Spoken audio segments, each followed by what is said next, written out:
Hello class, welcome to Algebra Concepts Lesson 4.6, which is all about piecewise and step functions. By the end of this lesson, you should be able to graph piecewise defined and stepwise or and step functions. Okay? So let's talk about a little bit of vocab. This is an example of a piecewise defined function. What a piecewise defined function is it's a graph that's been broken up into multiple pieces. Okay, so in this case, looking up here, we have our problem, okay? We were told to graph these three different equations, but then we were also told that they can only go in these areas on the graph. Okay, so what this ends up looking like is you can see in the bottom row here how it highlights the graph orange and then the equation that was used for that graph. So you can see that if we start with x plus 4, if x is less than 0, just a reminder, if you have less than or greater than, you have an open circle. If you have less than or equal to or greater than or equal to, you have the closed or filled in circle. Okay, so that's something that's really important to pay attention to as you do these graphs. But then what this is saying is, for this first one here, x plus 4 if x is less than 0.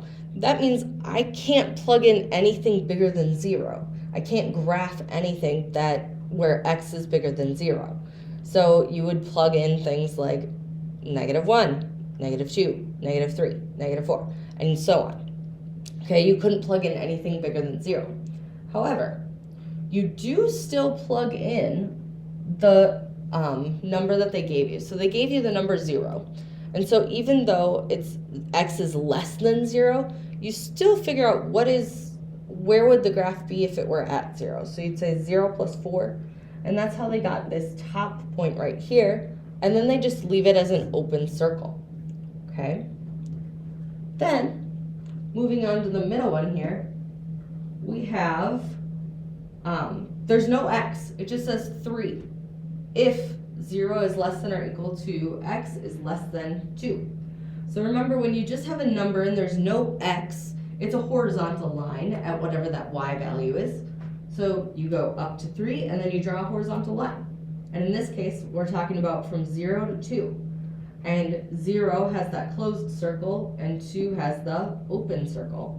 So that's why this graph looks like this. Okay?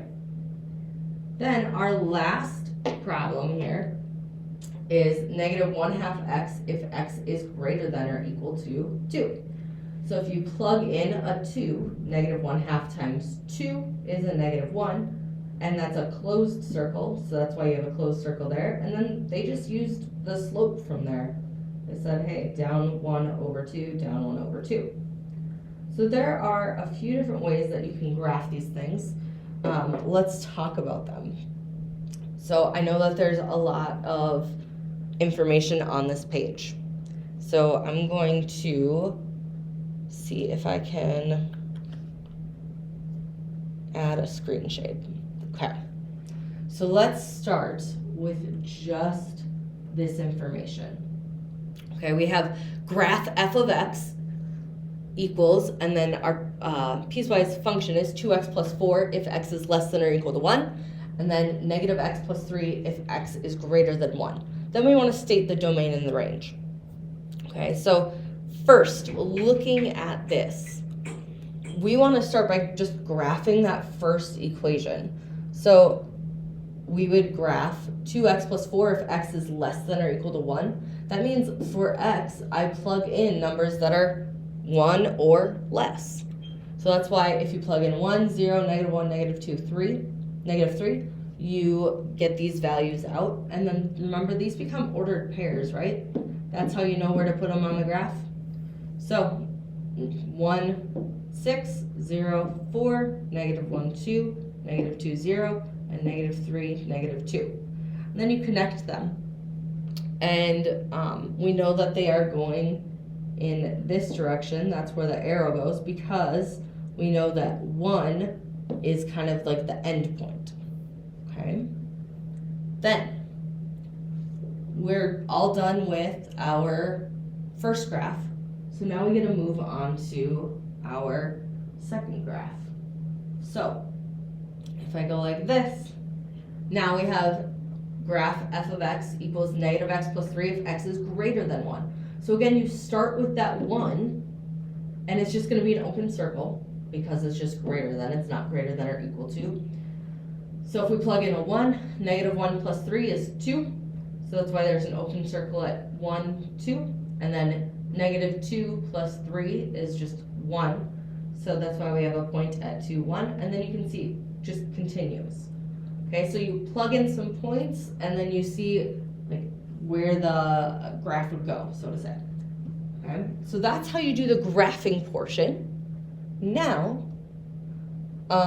oops, I forgot to go through the domain and range with you guys. Okay, so the domain, remember, is the x values. There aren't any x values that are skipped. They are all included, right? Like we can plug in any number to x. That's why this is called the domain is all real numbers, which, remember, the shortcut for writing all real numbers is that fancy R there.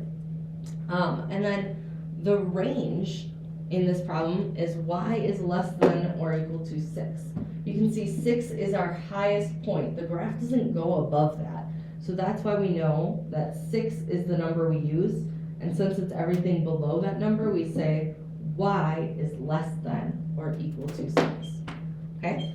So if you have questions about anything there, please be sure to reach out for some help. I'm happy to help you. Otherwise, I have this graph for you to look at. I want you to choose the correct graph of f of x equals negative x plus 1 if x is less than or equal to negative 2, and then negative 3x minus 2 if x is greater than negative 2. So go ahead, take a few minutes, solve this one. Good luck. Okay, for this problem, hopefully you got graph A. If not, that's okay. Let's talk through how I got to that answer. So first of all, I looked at the 4 graphs, and I noticed right away that graph D has lines and it has arrows on both ends of each line. So right away, I got rid of that as a possible option. Okay, and then what I did was I plugged in negative 2 into each graph, and I saw that I had a point, a closed point at negative 2, 3. Okay, so I have a closed point at negative 2, 3. And then I have an open point at negative 2, 4. So when I looked at graph A, I saw, hey, if I go to negative 2, positive 3, that's closed. And then if I went to negative 2, positive 4, that's open.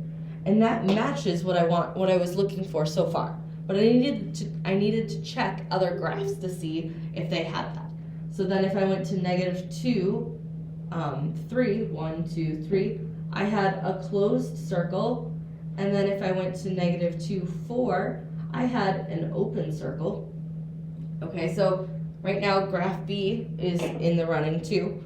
And then when I went to graph C, I went to negative 2, 3, and I saw that's an open circle. So I can get rid of answer C. That left me with graph A or graph B. So then I just tested a few more points. I said if I plug negative 3 in to my negative x plus 1, I get a positive 4 out. So negative 3, 4 would be right here. And if I did that same thing, negative 3, 4, I see that that point isn't on my graph in graph B. So I can get rid of that answer. Okay, so hopefully that process kind of makes sense. I know it can feel a little tedious, but hopefully it wasn't too bad. If you have any other questions about that problem, please be sure to ask for some help. I'm happy to help you. But otherwise, we're going to move on to the next thing where I want you to now, using this graph A, I want you to identify the domain and the range. Good luck.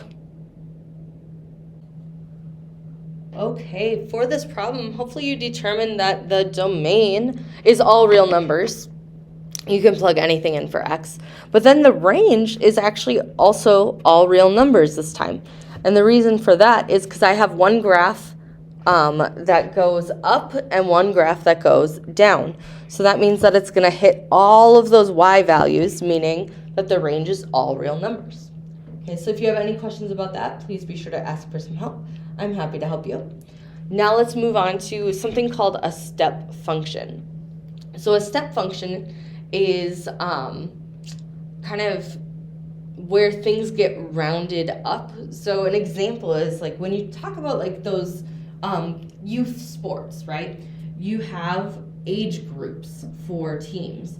So for example, if we talk about like a little swim team, there's the age, if the child is anywhere between 5 and then until they turn 7, they're in the group called 5-6, right? But then once they turn 7, then they bump up to the 7-8 group. Once they turn 9, they bump up to the 9-10 group. When they turn 11, they bump up to 11-12, and so on, okay? So these are called step functions because they don't directly connect, and you can see they look like steps, right? That's why it's called a step function. So we're going to practice modeling a few situations like this. Age is a really common topic that gets classified into a step function because it doesn't matter if you are 6.5, you're still on that 5-6 age group team. It doesn't matter if you're 12 3/4, you are still on that 11-12 team. You don't get a bump up until you turn 13.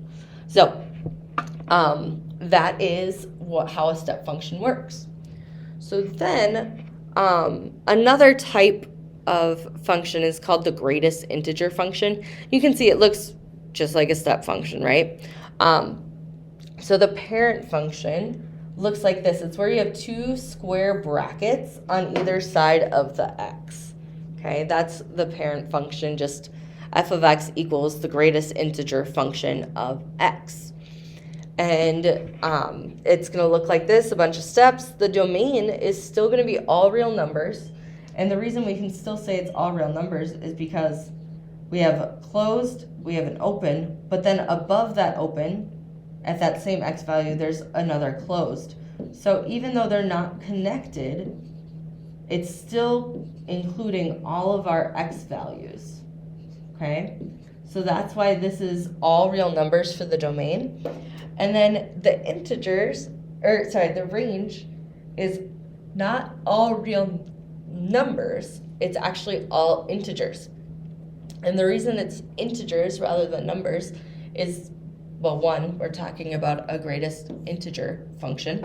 But 2, it's because your range, your y values get bumped up to whole numbers or bumped down, okay? It gets bumped down. So because there aren't any decimals for the y's, that's why your range is going to be all integers for your greatest integer functions. Okay, so again, I know this is a lot of things to look at, so what we are going to do, I'm going to add another screen shade temporarily, and we are going to start by graphing f of x equals the greatest integer function of x plus 1, and then we're going to state the domain and range. So before we even get to that, I want to talk about these top 3 boxes and how this greatest integer function works. So if I plug in -2, I get -2 plus 1, which is a -1. Okay, that's already a nice integer, so that just stays.